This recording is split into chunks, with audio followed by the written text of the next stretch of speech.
Friends, welcome back to my channel. ఈరోజు ఏం జరగబోతుందో తెలుసుకుందామా? అంతకంటే ముందు ఫ్రెండ్స్, ఇలాంటి అప్డేట్స్ మీరు ముందుగా తెలుసుకోవాలనుకుంటే వెంటనే మా ఛానల్ని సబ్స్క్రైబ్ చేసుకొని పక్కన ఉన్న బెల్ ఐకాన్ని క్లిక్ చేసి ఆల్ ఆప్షన్ బటన్ని సెలెక్ట్ చేసుకోండి. ఇంకా కళ్యాణి కార్లో వెళ్తూ ఉంటే ఇంతలోకి ఆడిటర్ కాల్ చేస్తాడు. సార్, నేను కార్లో ఉన్నాను, కాసేపట్లో వచ్చేస్తాను అని చెప్పేసి అంటుంది. ఇంకా శౌర్య ఏమో రోడ్డు మీద వెయిట్ చేస్తూ ఉంటాడు. ఇంతలోకి కారులో వెళ్తున్న కళ్యాణి రోడ్డు మీద ఉన్న శౌర్యని చూస్తుంది. ఆఫీసర్ ఆఫీసర్ అని పిలుస్తుంది. డ్రైవర్, మేడం కార్ ఆపమంటారా అని వెనకాలే, వద్దు ఆలస్యం అయిపోతుంది, మళ్ళీ ఆడిటరు వెళ్ళిపోతాడేమో, పదండి అని చెప్పేసి ఇంకా కళ్యాణి కారులో వెళ్ళిపోతుంది. ఇంతలోకి అనుపమకి అలానే శౌర్యకి కాల్ చేస్తూ ఉంటుంది. కానీ వాళ్ళిద్దరూ ఎంతసార్లు ఫోన్ చేసినా కాల్ని లిఫ్ట్ చేయరు. ఇంకా శౌర్య రోడ్డు మీద వెయిట్ చేస్తూ ఉంటే ఇంతలోకి ఎస్ఐ పాలు పోసే అతన్ని తీసుకొని వస్తాడు. సార్, ఇతనే సంపద వాళ్ళ ఇంట్లో పాలు పోసే అతను అని వెనకాలే, ఓకే శ్రీనివాస్, చూడు నేను చెప్పినట్టు చెయ్యాలి నువ్వు అని వెనకాలే, సార్ నేను పాలు పోసేవాడిని, నేనేం చేస్తాను సార్ అని అంటే, నువ్వు ఏ పని చేయగలవో ఆ పని చేస్తే చాలు, నాతో పద అని చెప్పి శౌర్య అలానే ఇన్స్పెక్టర్ ఇంకా పాలు పోసేవాడు ముగ్గురు కూడా సంపద ఇంటికి వెళ్తారు. ఇంతలోకి సంపద సిద్ధు బయట నుంచి ఇంటికి వస్తారు. ఇంకా మనమ్మ వాళ్ళిద్దరిని చూస్తూ ఉండగా సంపద ఒక కవర్ ఓపెన్ చేస్తుంది. ఆ కవర్లో చాలా డబ్బు ఉంటుంది. అది చూసి మనమ్మ షాక్ అవుతుంది. ఏందమ్మీ, ఇంత డబ్బు యాడ్ నుంచి వచ్చింది నీకు అని అడుగుతుంది. తాతయ్య ఇల్లుని తాకట్టు పెట్టాను అని అంటుంది. తాకట్టు పెట్టినావా అని వెనకాలే, తాకట్టుకేంటి, శౌర్య మీద కేసు గెలిస్తే మనకి చాలా డబ్బు వస్తుంది, అప్పుడు మనం హ్యాపీగా బ్రతకచ్చు అని వెనకాలే మనమ్మ ఆనందపడుతుంది. ఇంకా సంపద, సిద్ధు ఈ డబ్బు సరిపోతుందా మన వైపు కేసు గెలవటానికి అని వెనకాలే, శ్యామ్ ఈ డబ్బుతో ఏదైనా చేయొచ్చు, అన్యాయాన్ని గెలిపించవచ్చు కూడా, కొంచెం ఖర్చు అవుతుంది కానీ మనం అనుకున్నదే జరుగుతుంది. నేను లాయర్తో మాట్లాడతాను, కానీ లాయర్స్ అందరికీ కూడా శౌర్య గురించి తెలుసు, కాబట్టి శౌర్య వైపు మాట్లాడటానికి ఎవరు రాకపోవచ్చు అని వెనకాలే, అవును రసిద్దు, కానీ ఆ లాయర్ని నువ్వు కలుస్తానంటున్నావు, సమస్య అయిపోతుందేమోరా అని వెనకాలే, లేదమ్మా నేనే లాయర్ని కలిసి మాట్లాడతాను అని చెప్పి సిద్ధు ఆ డబ్బంతా ఒక కవర్లో పెట్టుకొని లాయర్ దగ్గరికి బయలుదేరుతూ ఉంటాడు. ఇంతలోకి శౌర్య అలానే ఇన్స్పెక్టర్ పాలవాడు అక్కడికి వస్తారు. ఇంకా శౌర్య పాలవాడిని వెళ్ళమని చెప్తాడు. అతను అక్కడికి వచ్చి డోర్ కొడుతూ అమ్మ పాలు అని అంటాడు. దాంతో మనమ్మ సంపద షాక్ అవుతారు.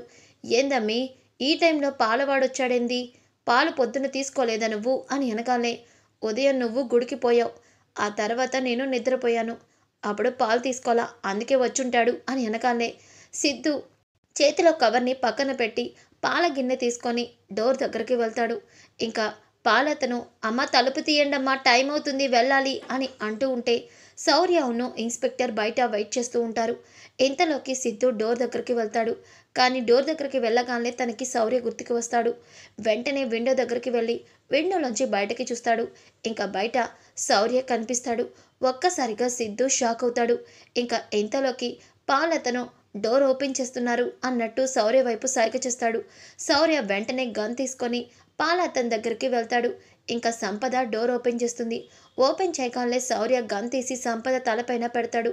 సంపద ఒక్కసారిగా షాక్ అవుతుంది. ఇంకా శౌర్య, ఏంటి నువ్వు ఆ సిద్ధుగాడు నా నుంచి తప్పించుకుంటే నేను చూస్తూ ఊరుకుంటాననుకుంటున్నావా? నాకు తెలుసు ఆ సిద్ధుగాడు నువ్వెక్కడుంటే అక్కడే ఉంటాడని, మర్యాదగా ఆ సిద్ధుగాడిని బయటికి పిలువు అని వెనకాలే సంపద, ఏంటి శౌర్య, పిచ్చికాని పట్టిందా, ఏంటేంటో మాట్లాడుతున్నావేంటి, అది కూడా లైసెన్స్ ఉన్న రివాల్వర్ తీసుకొచ్చి న్యూసెన్స్ క్రియేట్ చేస్తున్నావేంటి, ఇంకా నువ్వు డిపార్ట్మెంట్లో ఉన్నాననుకుంటున్నావా ఏంటి అని అంటుంది.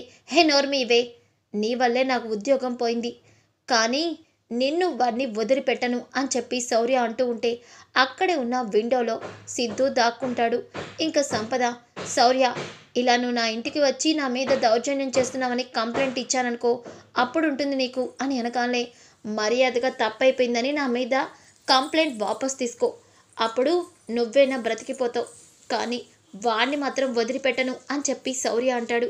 ఇంతలోకి సిద్ధు లోపల కబోర్డ్లోంచి శౌర్యని అలానే సంపదని వీడియో తీస్తూ ఉంటాడు. ఇంకా శౌర్య, దీంతో మాటలేంటి, నాకు తెలిసి వాడే లోపల ఎక్కడో ఉండుంటాడు, పద మొత్తం వెతుకుదాం అని వెనకాలే మనమ్మ అక్కడికి వస్తుంది. ఏంది ఆడవాళ్ళు ఉండే ఇంట్లో ఏంది రచ్చ అని చెప్పి అనగాలే శౌర్య దాన్ని పట్టించుకోకండి, వెళ్ళండి వెతకండి శ్రీనివాస్ అని అనగాలే అంతా కూడా వెతుకుతూ ఉంటారు. ఇంతలోకి సిద్ధు కబోర్డ్లోంచి మెల్లగా బయటికి పారిపోతూ ఉంటాడు. పైనుంచి ఇదంతా కూడా శౌర్య చూస్తాడు. ఎర సిద్ధు సిద్ధు అని అరుస్తూ ఉంటే సిద్ధు తప్పించుకొని పారిపోతాడు. శౌర్య ఇంకా శ్రీనివాస్ కిందకి వచ్చి సంపదని తిడతాడు. చూడు వాడిని తప్పించవు, కానీ వాడు మాత్రం నా చేతిలో తప్పించుకోడు, మీ ఇద్దరికి నా చేతిలో మూడింది అని చెప్పి వార్నింగ్ ఇచ్చి ఇంకా ఒక పక్కన అనుపమ వాళ్ళందరూ కూడా బాబు కోసం వెతుకుతూ ఉంటారు. కానీ బాబు ఎక్కడ చూసినా కనిపించడు. కళ్యాణి ఏమో కారులో వస్తూ ఇదేంటి అమ్మ కానీ ఆఫీసర్ కానీ ఫోన్ లిఫ్ట్ చేయట్లేదు అని చెప్పేసి అనుకుంటుంది. ఇంకా ఇంతలోకి ఇన్స్పెక్టర్ శౌర్యని సేమ్ ప్లేస్లో డ్రాప్ చేసి ఇన్స్పెక్టర్ వెళ్ళిపోతాడు. ఇంతలోకి కళ్యాణి అక్కడికి వస్తుంది. ఇంకా శౌర్యని చూసి ఆఫీసర్ అని అనగానే కళ్యాణి నువ్వేంటి ఇక్కడ అని అడుగుతాడు. ఆఫీసర్ నేను వర్క్ మీద వెళ్తూ మిమ్మల్ని చూసి ఆగాను. ఏమైంది ఆఫీసర్ అలా ఉన్నారు అని అనగాలే ఆ సిద్ధు నన్ను తప్పించుకొని పారిపోయాడు అని చెప్పేసి అంటాడు. ఆఫీసర్ వాడు ఖచ్చితంగా మీకు దొరుకుతాడు, వాడి కోసం మీరు టెన్షన్ పడ్డమేంటి, ముందు మీరు ప్రశాంతంగా ఉండండి, నా కళ్ళల్లోకి కాసేపు చూడండి, మీరు కూల్ అవుతారు అని అనగానే శౌర్య కళ్యాణి కళ్ళల్లోకి చూస్తాడు. ఇంకా కళ్యాణి మీరు చూడగానే శౌర్య కోపం అంతా పోతుంది. ఇంతలోకి అనుపమ కళ్యాణికి ఫోన్ చేస్తుంది. ఇంకా కళ్యాణి హలో అమ్మ అని అనగానే అనుపమ ఏడుస్తూ ఉంటుంది. ఏమైందమ్మా ఏడుస్తున్నావు, ఏం జరిగింది అని అనగానే శౌర్య చాలా టెన్షన్ పడతాడు. ఇంకా అనుపమ బాబు కనిపించట్లేదు అని అనగానే కళ్యాణి షాక్ అవుతుంది. ఏంటి బాబు కనిపించట్లేదా, కన్నయ్య కనిపించకపోవడం ఏంటమ్మా, వాడెక్కడికి వెళ్తాడు, అక్కడే ఎక్కడైనా ఉండుంటాడు చూడమ్మా అని అనగానే వెంటనే శౌర్య ఫోన్ తీసుకొని ఏం మాట్లాడుతున్నావమ్మా, బాబు కనిపించకపోవడం ఏంటి, కన్నయ్య ఎక్కడికి వెళ్ళాడు అని అనగానే శౌర్య ఇప్పటి వరకు బాబు ఇక్కడే ఆడుకుంటూ ఉన్నాడు, ఇప్పుడేమో కనిపించట్లేదు, నాకు భయంగా ఉంది, త్వరగా మీరు ఇంటికి రండి అని అనగానే కళ్యాణి ఈ ఆఫీసర్ పదండి త్వరగా ఇంటికి వెళ్దాం అని చెప్పి ఇద్దరు కలిసి ఇంటికి బయలుదేరుతారు. ఇంకా అనుపమ ఏమో కన్నయ్య కనిపించట్లేదని కంగారు పడుతుంది. అలానే ఇంట్లో అందరూ కూడా హాల్లోకి వస్తారు. బాబు ఎక్కడా కనిపించలేదని చెప్తారు. ఇంతలోకి శౌర్య కళ్యాణి కూడా ఇంటికి వస్తారు.